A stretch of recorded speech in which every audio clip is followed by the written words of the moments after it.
কোনো হামলা ফামলা করছি না, কিন্তু বাংলার মানুষ ওনার হাতে গামলা ধরিয়ে দেবে। মানুষের তান মান সবকিছুতে এখন ভারতীয় জনতা পার্টি রয়েছে। ডাবের জল খান, সুস্থ থাকুন, লেবু নুন চিনি জল খান, মাথা ঠান্ডা রাখুন। 4 তারিখের আপনি একটু অসুস্থ হওয়ার সম্ভাবনা আছেন, সর্বিটা কাছে রাখুন। কারণ হচ্ছে বাম আমলের শেষ দিকে যে অবস্থা হয়েছিল, আজকে তৃণমূলের সেই অবস্থাই হয়েছে এখন শেষ দিকটায়। সুতরাং সমস্ত ধর্ম রং বর্ণ মিলে সবাই একই সরকারটাকে সরায়। এখন নারী পিছাচি সরকার, এখান থেকে তাড়িয়ে দেওয়া দরকার। হ্যাঁ, বাংলা তো এগিয়ে, তো বাংলা একদম এগিয়ে, শেষের দিক থেকে এগিয়ে, শেষের দিক থেকে একদম শেষের দিক থেকে বাংলা এগিয়ে রয়েছে। শিক্ষায় এগিয়ে না, আজকে 10,000-এর উপর প্রাথমিক স্কুল উঠে গেছে, ঠিক আছে, সরকার আছে, স্কুল আছে, তো শিক্ষক নেই, ইউনিভার্সিটি আছে, ভিসি নেই, নিশ্চয়ই এগিয়ে, বাংলা এগিয়ে।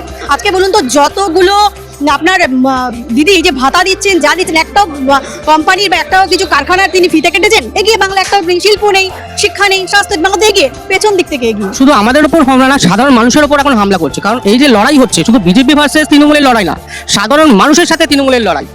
কারণ মানুষ যখন মনে মনে পরিবর্তন দেখে নিয়ে এসছে, সেটা তৃণমূল কংগ্রেস বুঝতে পারছে বলে এখন সাধারণ মানুষের সাথে মারপিট করা শুরু করে দিয়েছে। বিজেপি তো মার খেতই, এখন সাধারণ মানুষদেরও ছাড়ছে না, তাদেরকে ধমকাচ্ছে। তৃণমূলে ভোট দিতে হবে, জঙ্গল রাজটা কায়েম করে রাখতে হবে, গুন্ডারাজ করে রাখতে হবে, নাহলে। কারণ এই তৃণমূলের 2 দিন আগে একটা দেখছিলাম যে আমাকে ভোট দিলেন আপনারা খেয়ে পড়ে বাঁচতে পারবেন, তৃণমূল কংগ্রেসের একজন নেত্রী বলছেন। তার মানে কারা খেয়ে পড়ে বাঁচবে? সিন্ডিকেট রাজের জন্য তারা খেয়ে পড়ে বাঁচবে, না গুন্ডা রাজের জন্য তারা খেয়ে পড়ে বাঁচবে? কিসের জন্য খেয়ে পড়ে বাঁচার কথা বলছেন? যেসব জায়গায় বিজেপি ক্ষমতায় আছে, আপনি ইউপিতে দেখুন, মানুষ সব থেকে সুরক্ষিত, মুসলমানরাও ওখানে সুরক্ষিত, প্রচুর, সব থেকে ইউপিতে বেশি মুসলমান, ওরা ওখানে সুরক্ষিত, তাই না? দিল্লিতে সুরক্ষিত, কোথাও তো হামলা হচ্ছে না। একসঙ্গে কতগুলো রাজ্যের এসআইআর হচ্ছে, কোথাও ঝামেলা হচ্ছে না, কোথাও তো মানুষ মারা যাচ্ছে না, এখানে কেন মারা যাচ্ছে? এখন এসআইআর নিয়ে যে ন্যারেটিভ তৈরি করা হয়েছিল, যে ভয়ের রাজনীতি করা হয়েছিল, মানুষ ভয় অর্ধেক মানুষের প্রাণ চলে, সবকিছুর জন্য এরা দায়ী। সুতরাং এখানে বিজেপি পশ্চিমবাংলায় যেখানে যেখানে ক্ষমতা আছে সেইটা দেখুন।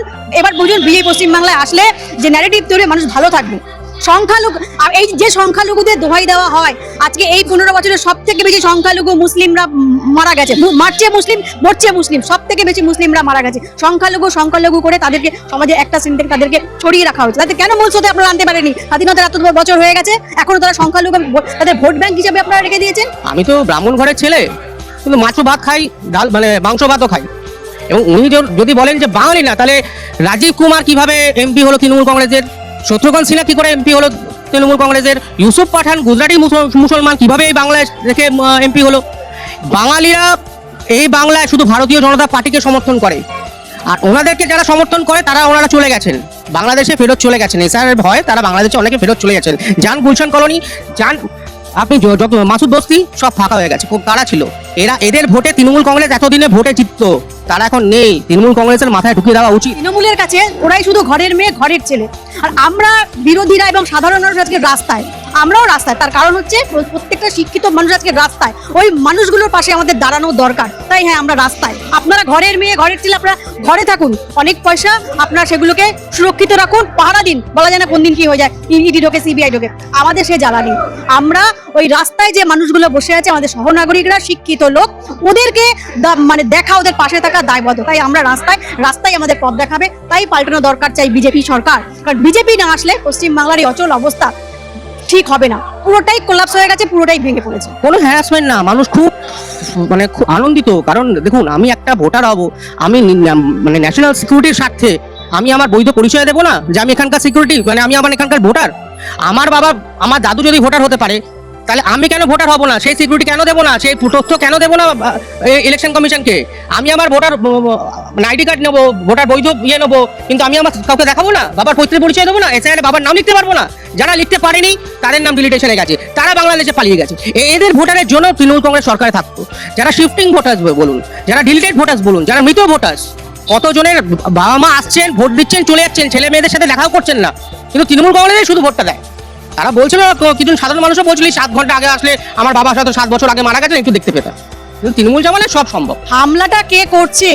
আমাদের কালকেও আমাদের 125 নম্বর ওয়ার্ডে একটি কর্মীকে প্রচন্ড মারধর করেছে, তার আগে 144 নম্বর ওয়ার্ডে তার দোকান ভাঙচুর করেছে, মারধর করেছে। সারা বাংলা জুড়ে ভয়ের পরিবেশ তৈরি হচ্ছে, ভয় দেখানো হচ্ছে, বলছে রক্তগঙ্গা বয়ে দেবো। যারা তৃণমূল করে না তারা বাঙালি নয়, তারা বাঙালি নয়। বিজেপি নেতাদের চামড়া গুটিয়ে দেবে বলছে। ভয়টা কারা দেখাচ্ছে? ভয় তো আমরা দেখাচ্ছি না, হামলাও আমরা করি না। ভয় কারা করে, হামলা কারা করে, সাধারণ মানুষ বুঝে গেছে। ওই কথা বলে মানুষকে আর এবারে ঠেকানো যাবে না। কারণ মানুষের তার সে তন মে হয়, মন মে হয়, মানুষের তন মন সবকিছুতে এখন ভারতীয় জনতা পার্টি রয়েছে। মমতা ব্যানার্জি প্রথম দিন থেকে বলেছিলেন আমি এসআইআর হতে দেবো না, এসআইআর হতে দেবো না, এসআইআর হতে দেবো না, কিন্তু এখন 95% হয়ে গেছেন।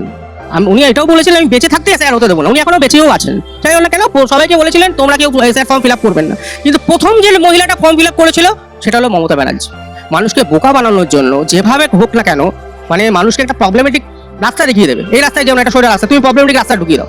সাধারণ মানুষকে বোকা বানিয়ে রাজনীতি করে উনি ওনার চেয়ারটা দখল করে রাখতে চাইছেন, কিন্তু সাধারণ মানুষ জেনে গেছেন কারা বহিরাগত আর কারা কি বহিরাগত কারা। আমরা ভারতবর্ষের প্রত্যেকটা জায়গায় আছি, আজকে বিহারি বন্ধু বলুক, মারোয়ারি বন্ধু বলুক, গুজরাটি বন্ধু বলুক, সবাই আমরা ভাই ভাই। কিন্তু বাংলাদেশের কেউ এসে এখানে এসে লাভলি খাতুন পঞ্চায়েত প্রধান হয়ে যাবে, ওরা বহিরাগত না। আমার ভাই যদি বিহার থেকে আসে বা বিহারি কথা বলে সে বহিরাগত হয়ে গেল, কি আইন এটা? তার মানে এটা কি বলতে চাইছে, মুসলমান সম্প্রদায়কে আমার মনে এটা অপমান করা হলো, ছোট করা হলো, তারা সাম্প্রদায়িক মারদাঙ্গা করে তাদেরকে চিহ্নিত করে দেওয়া হলো। এটা তো মুসলমান সমাজের ভাবা উচিত, চিহ্নিত করে দেওয়া হলো যে ওরা মারদাঙ্গা করবে, শেষ করে দেবে তাদের। তো তিনি তো তাদেরকে অনেক বাজেভাবে তিনি তাদের ইন্ডিকেট করলেন। তাদেরকে আমি বলবো সময় হয়েছে, এবার জাগুন, একটাবার জাগুন। ধর্ম, বর্ণ, রং সমস্ত কিছু ভুলে গিয়ে এই সরকারটাকে পাল্টান।